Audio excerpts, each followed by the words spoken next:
കഴിഞ്ഞയാഴ്ചയിലെ പ്രധാന രാഷ്ട്രീയ വാർത്താ വിശകലനങ്ങളുമായി ജനയുഗം പൊളിറ്റി പ്രോബിലേക്ക് സ്വാഗതം.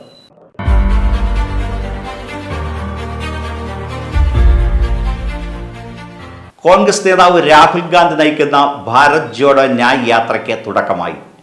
മണിപ്പൂരിലെ തൗബാലിൽ നിന്നാണ് യാത്ര ആരംഭിച്ചത്. 67 ദിവസത്തിനുള്ളിൽ 15 സംസ്ഥാനങ്ങളിലൂടെയുള്ള യാത്ര 100 ലോക്സഭാ സീറ്റുകളിലൂടെ കടന്നുപോകും. ലോക്സഭാ തെരഞ്ഞെടുപ്പിന് മാസങ്ങൾ മാത്രം ബാക്കി നിൽക്കെയാണ് ഭാരത് ജോഡോ ന്യായ് യാത്ര.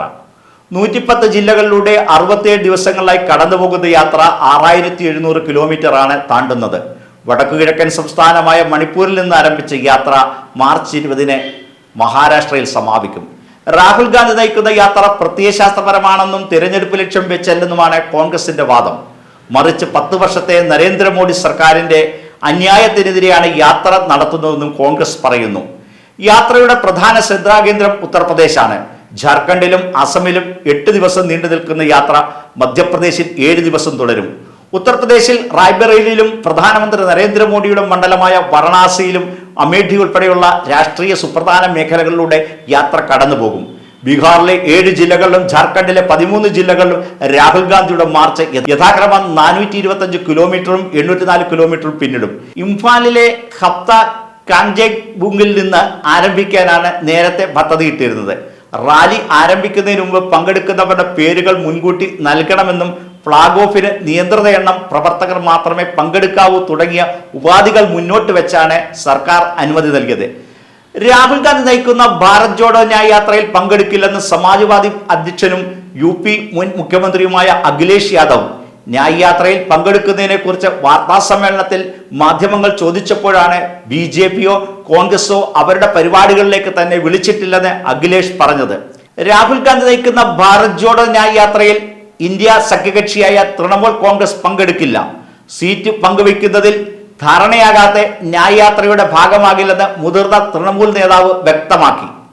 മണിപ്പൂരിൽ നിന്ന് തുടങ്ങിയ ന്യായ് യാത്ര 27-നാണ് പശ്ചിമ ബംഗാളിൽ പ്രവേശിക്കുന്നത്. 5 ദിവസം യാത്ര ബംഗാളിൽ പര്യടനം നടത്തും.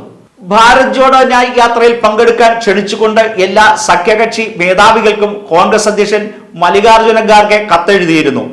എന്നാൽ തെരഞ്ഞെടുപ്പ് ധാരണയാകാതെ യാത്രയിൽ പങ്കെടുക്കേണ്ടെന്നാണ് തൃണമൂൽ നിലപാട്.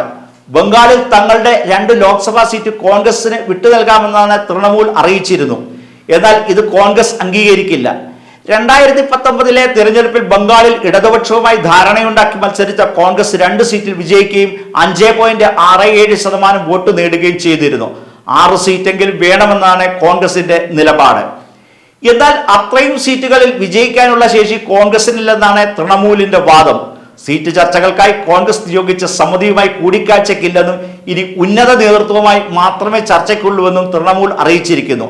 അതേസമയം സീറ്റ് പങ്കിടൽ സംബന്ധിച്ച് ചർച്ചകൾ നടക്കുകയാണെന്നും എല്ലാം രമ്യമായി പരിഹരിക്കുമെന്നുമാണ് വാർത്താ സമ്മേളനത്തിൽ രാഹുൽ ഗാന്ധി പറഞ്ഞത്.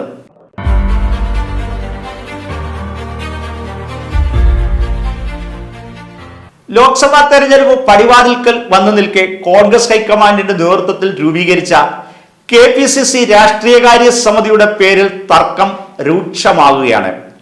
വെളുക്കാൻ തേച്ചത് പാണ്ടായ അവസ്ഥയിലാണ് സംസ്ഥാന കോൺഗ്രസ്. പരമ്പരാഗത ഗ്രൂപ്പുകളായ AI ഗ്രൂപ്പുകളെ AICCയുടെ സംഘടനാ ജനറൽ സെക്രട്ടറി KC വേണുഗോപാലിന്റെ നേതൃത്വത്തിലുള്ള ഗ്രൂപ്പ് ഹൈജാക്ക് ചെയ്യുന്നതായി പരാതിയുണ്ട്. വേണുഗോപാലിന് ഗ്രൂപ്പില്ലെന്ന് പറയുന്നുണ്ടെങ്കിലും സംസ്ഥാനത്ത് തന്റേതായ ഗ്രൂപ്പ് പ്രവർത്തനം നടത്തുന്നുണ്ട്.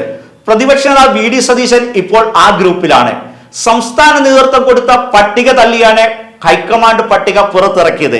ഇതിന് പിന്നിൽ KC ആണെന്ന് പാർട്ടി നേതൃത്വവും അണികളും വിശ്വസിക്കുന്നു. ചില നേതാക്കളുടെ താല്പര്യത്തിനായി രാഷ്ട്രീയകാര്യ സമിതി പുനഃസംഘടിപ്പിച്ചതോടെ യോഗ്യതയുള്ള പലരും പുറത്തായി എന്നാണ് പരക്കെയുള്ള ആക്ഷേപം.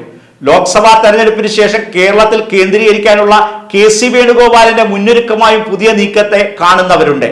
അപ്രസക്തമായി തീർന്ന രാഷ്ട്രീയകാര്യ സമിതി പുനഃസംഘടിപ്പിച്ചത് പ്രശ്നങ്ങൾ നിലവിലുള്ളതിനേക്കാൾ ഗുരുതരമാക്കി.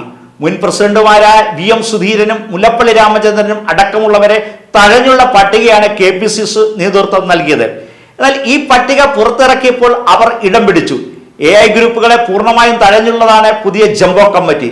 രമേശ് ചെന്നിത്തലയുടെ നോമിനികളായി പട്ടികയിൽ ഇടം പിടിച്ചത് ജോസഫ് വാഴക്കനും N സുബ്രഹ്മണ്യനും മാത്രം. 7 പേരുകൾ നൽകിയ A ഗ്രൂപ്പിൽ നിന്ന് ഷാഫി പറമ്പിൽ മാത്രവും എം പിമാരായ രാജ്മോഹൻ ഉണ്ണിത്താൻ, വി കെ ശ്രീകണ്ഠൻ, ഡീൻ കുര്യാക്കോസ്, രമ്യ ഹരിദാസ് എന്നിവർ ഇടം പിടിച്ചതുമില്ല. ഭൂരിഭാഗം എം പിമാരെയും ഉൾപ്പെടുത്തിയപ്പോൾ തങ്ങളെ തഴഞ്ഞതിന്റെ കാരണം വ്യക്തമാക്കാൻ നേതൃത്വത്തിന് ഉത്തരവാദിത്വമുണ്ടെന്നാണ് ഇവരുടെ വാദം. വി എം സുധീരൻ പ്രസിഡന്റായിരിക്കെ 2016 ഇതിനു മുമ്പ് രാഷ്ട്രീയകാര്യ സമിതി പുനഃസംഘടിപ്പിച്ചത്. എ വിഭാഗം നൽകിയ ഡീൻ കുര്യാക്കോസിനെ ഒഴിവാക്കിയതിൽ ഗ്രൂപ്പിൽ തന്നെ അമർഷം പുകയുകയാണ്.